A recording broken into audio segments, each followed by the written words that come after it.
Hey everybody, I'm Laurie Ruettimann. Welcome to Punk Rock HR. Today's show is just me. I recently gave a keynote to a company called Curo Comp. They're a compensation technology company. Super specific. You don't really need to know anything about it, although I will have a link to them in the show notes. I gave a keynote about truth versus reality when it comes to talking about money at work. And I'm so jazzed about this topic that I wanted to tell you about it. Years ago, I interviewed for a job and the VP of HR was all full of himself. And at the end of the interview, he asked me, "Do you have any questions?"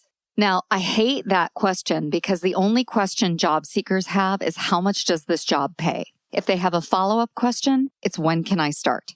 But sure, I'll play along because I don't have access to Google and every question you tell me is going to have an answer that's brand new and also true. So I asked this dude, what differentiates this HR department from others? And what can you say about your style of leadership? He's like, well, I'm really glad you asked. And then goes on this litany of buzzwords. You know, he believes in transparency and he manages with a style of empathy and compassion because after all, human resources is there to elevate human performance and human potential. That's how we drive profitability and revenue in an organization. Spoiler alert, this dude did not believe in any of that. I mean, you got to know that. And also, this was not 2020. I want you to stop for a second and guess what year this was. All right, a second has passed. This was 2004 when John Kerry was running against George W. Bush for the president of the United States. That's how long in my life leaders have been talking about transparency, compensation, empathy, blah, blah, blah. I mean, it is just trash. And it really bothers me because at the beginning of this year, this very year that seems so long ago, every trend I read about human resources and compensation used those buzzwords, and it makes me feel like every trend was a lie. Now, I gave this keynote, and it was very difficult to tell an audience of human resources and compensation experts that everything they aspirationally believe in is a lie, but it's true. People regurgitate the same old trends, the same old ideas over and over again. And I don't know, it's like throwing a dart at the dartboard. Maybe this time it'll stick. I never want to tell an audience of human resources leaders and compensation professionals that everything they believe in is a lie, mostly because they don't like me when I tell them that. But it's important to disclose the lie and talk about where we stand and where we can go in the future. So let's talk about some of these lies, these trends, these things we tell ourselves and job seekers every year. The first lie about money at work is that equal pay and transparency matter.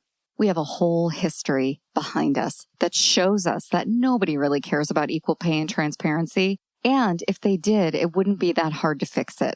Now, wait, everything is hard when you're doing it the first time. But here's the deal. Salesforce did an analysis of their employees, and they looked at jobs and job categories and their super complex way that they paid people, gave them bonuses, and they created a much more organized, transparent system where they really aligned people with what they're doing, what the job description says, and how they're paying people. And it turns out there was a lot of opportunities to pay women and people of color more money. The hard part isn't the process. The hard part is the decision and the commitment to do it. The second lie we tell ourselves is that there should be more bonuses and more short-term incentives for regular workers. You know, executives have all of these bonuses, so we're going to start doing that. We're going to recognize performance in the moment it happens and offer people a little bit of cash or some stock options to get their juices boiling, to get them excited about work, and to retroactively thank them for a job well done. It turns out that we are terrible at two things: evaluating and recognizing performance. Like if we could evaluate performance in real time or even retroactively, our compensation systems would look completely different. Our relationships with employees would be much better, and engagement scores, happiness scores all over the world would go through the moon. But instead, we just default to our biases. Even when we do bias training, we're still biased. The second piece is that we're also awful at recognition.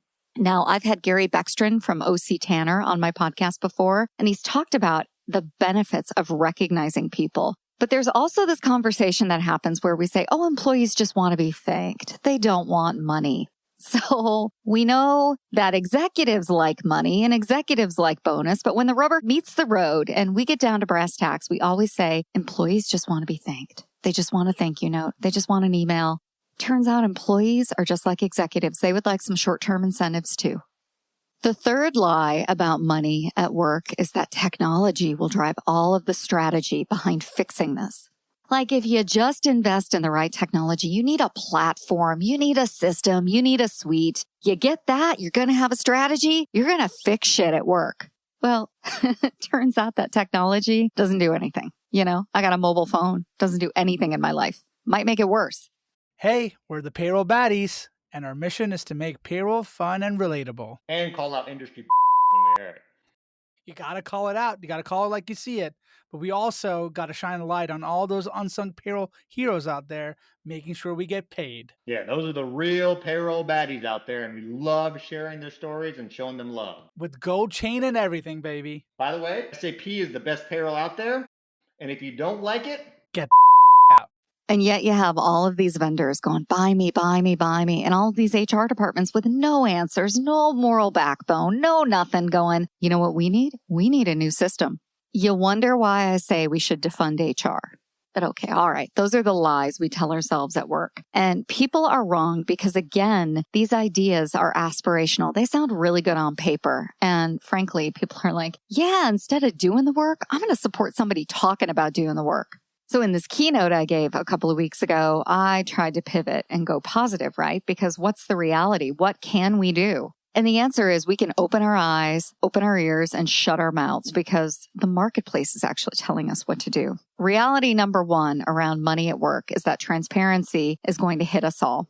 Kids these days and even adults are demanding that we be honest with them. We stop lying to them. And if we don't already believe in transparency, too bad, because transparency is going to hit us like a truck. At some point, advocates for the truth, advocates for the future of work are going to be in positions of power, and they are going to dismantle structures that exist. And you're either for it early, for it now, or you're going to be named later when you were late to the party.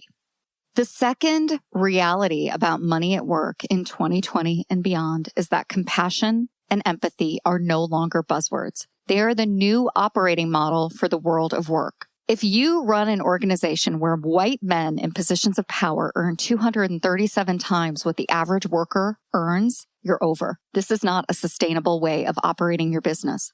If you run an organization that has like this murky compensation system, forget about Glassdoor, forget about Indeed and all these different places where people can talk about you. People can talk about you on SMS text. They can talk about you on TikTok. They can talk about you anywhere, especially in the places where you aren't. Be prepared to be called out if you are not operating with compassion and empathy.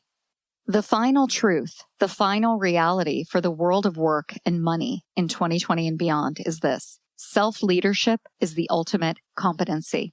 When we are operating in a world where everybody's at home, they're working remote, they're heavily distributed, right? Your workforce is now all over the world. We need to incent and recognize individuals who can problem solve and get their work done without a heavy dependency on the team. For years, we've been lying about collaboration. And of course, we need people to collaborate, but we also need people just to get some shit done at home without being babied and coddled. And yet everything about our global corporate structures infantilizes people, makes them seem like children. So we've really got to rethink how we talk to people, how we work with them, and also how we reward them. No longer is it good enough to reward people who come together as a team and brainstorm and collaborate and solve a problem. We've got to look out for the individual contributor who's getting stuff done in their dark basement. Self-leadership is also the thing that is going to change the world of work. We need individuals who believe in accountability, who really believe in taking a second and being mindful and saying, hold on a second, something's not right here. Those are the people like you, whether you work in logistics, shipping, HR, procurement, wherever you work, who say, this doesn't seem right. I want to talk about it because I think there may be another approach. Self-leadership is going to be the thing that actually moves your organization forward. You know, I'm reminded of a quote from my friend, Jen Van de Zandt. She's a writer who wrote, "It's no longer enough to hold the line. Those of us with power and privilege must advance the line." That doesn't happen in a group environment. That comes from individual accountability, from self-leadership, which is why I think it's the ultimate competency, not only for HR professionals, but for you. Those were the ideas I shared with the audience at Curo Comp. And it went great. It went fine. I mean, virtual keynotes, they're weird. I don't recommend anybody do this regularly, but here I am in my career giving virtual keynotes. I wonder what you think about these ideas, though. What do you think about the future of money and compensation at work? I would love to hear it. You can hit me up at hello@letsfixwork.com. One of the things I also recognize is that the ideas that I'm advancing are not new. In fact, I wrote about them in my upcoming book called Betting on You, How to Put Yourself First and Finally Take Control of Your Career. The book is available for pre-sale everywhere you can think of, on Amazon, IndieBound, Barnes & Noble. You can head on over to laurieruettimann.com/books and order a copy today. I'm also talking about some of these concepts in my forthcoming LinkedIn Learning course, which is all about self-leadership. I've got another one also coming out on mastering conflict at work. Both of them will be out in the middle of October 2020, and you can head on over to LinkedIn Learning and just Google my name, and they will come up when they're available. But in the show notes, I will have a little discount code for you because you can sign up for LinkedIn Learning and get 30 days free, so you can watch me for free. Why pay when you can continue this free streak? So if you want that LinkedIn Learning code, and you should, because free is always good. For free, head on over to laurieruettimann.com/punkrochr-130. Now that's all for today, and I really hope you enjoyed it. We'll see you next time on Punk Rock HR.